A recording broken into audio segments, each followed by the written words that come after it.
सरकार मदीना सल्लल्लाहु ताला अलैहि वसल्लम जो फरमाने आलीशान आहे जंहिं मूं ते 10 भेरा दुरूद पाक पढ़ियो अल्लाह तबारक व तआला उन ते 100 रहमतूं नाज़िल फरमाए थो। सल्लू अलल हबीब सल्लल्लाहु ताला अला मुहम्मद सल्लल्लाहु ताला अलैहि वसल्लम। हज़रत हातिम असम जी नमाज जो अंदाज़। हज़रत सैयदना हातिम असम रहमतुल्लाह ताला अलैहि खां उन जी नमाज़ जे बारे में पुछियो वियो त फरमायाऊं जॾहिं नमाज़ जो वक़्तु थींदो आहे त मां पूरो वुज़ू कंदो आहियां, पोइ नमाज़ जी जॻह अची वेही रहंदो आहियां एसि ताईं जो मुंहिंजे बदन जा सभु उज़वा यानी बदन जा समूरा हिसा पुरसुकून थी वेंदा आहिनि।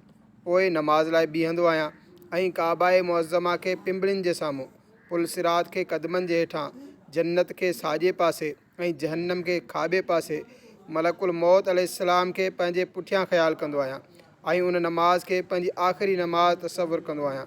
पोइ उम्मीद ऐं ख़ौफ़ वारी कैफ़ियत सां हक़ीक़ी तौरु तकबीर तहरीमा चवंदो आहियां। क़ुरान करीम आहिस्ता आहिस्ता पढ़ंदो आहियां। रुकू आजिज़ी सां ऐं सजदो ख़ुशू सां कंदो आहियां। खाॿो पेर विछाए उन ते वेहंदो आहियां। साॼो पेर उभो कंदो आहियां। ख़ूब इख़लास सां कमु वठण जे बावजूदु इहो ई ख़ौफ़ रखंदो आहियां त ख़बर नाहे मुंहिंजी नमाज़ क़बूल थींदी या न।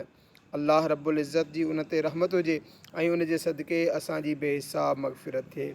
हज़रत सैयदना उक़बा बिन आमिर रज़ी अल्लाह ताला अन्हु बयानु कनि था, मूं अल्लाह पाक जे प्यारे हबीब सल्लल्लाहु ताला अलैहि वसल्लम खे ॾिठो त पाण करीम सल्लल्लाहु अलैहि वसल्लम बीही करे माण्हुनि खे इहो इरशाद फरमाए रहिया हुआ, जेको मुसलमान चङी तरह वुज़ू करे पोइ ज़ाहिर ऐं बातिन जे इत्मीनान सां बरकतूं अदा करे त उन लाइ जन्नत वाजिब थी वेंदी।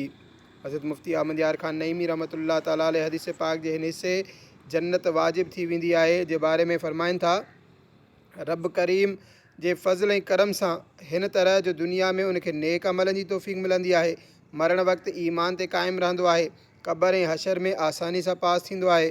हदीस जो मतिलबु इहो न आहे त सिर्फ़ु वुज़ू करण ऐं तहियतुल वुज़ू जा 2 नफ़िल पढ़ी वठण सां जन्नत ई थी वियो ऐं हाणे कंहिं अमल जी ज़रूरत न आहे, बल्कि उन क़िस्म जे हदीसुनि जो इहो ई मतिलबु हूंदो आहे जेको हाणे बयानु थियो।